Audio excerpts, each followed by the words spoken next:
అండి అందరికి నమస్కారం అండి. తెలంగాణ రాష్ట్ర వ్యాప్తంగా ప్రభుత్వ ఉద్యోగులు ఎవరైతే ఉన్నారో వారందరికీ కూడా ఒక అదిరిపోయే శుభవార్త అయితే రావడం జరిగిందనమాట. శుభవార్త ఏంటనేది ఈ వీడియోలో వెళ్ళి పూర్తిగా ఇన్ఫర్మేషన్ అనేది తెలుసుకుందామండి. ముందే వీడియో చూసిన ప్రతి ఒక్కరు కూడా వీడియోని లైక్ చేయండి, ఛానల్ని సబ్స్క్రైబ్ చేయండి, సపోర్ట్ చేయండి. తోటి మిత్రులందరికీ, బంధుమిత్రులందరికీ వీడియోని షేర్ చేయండి. వివరాలు కనుక వెళ్ళినట్లయితే గత ప్రభుత్వం 3 DAలు పెండింగ్లో పెట్టారు.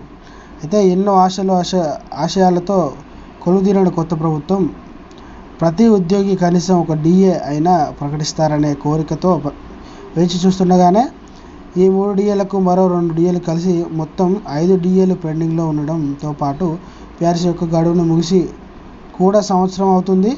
అయితే ఉద్యోగ ఉపాధ్యాయుల నిరసన నిస్పృహ అదే ఉన్నాయన్నమాట. పెరుగుతున్న నిత్యావసర ధరలకు అనుగుణంగా జీతభత్యాలను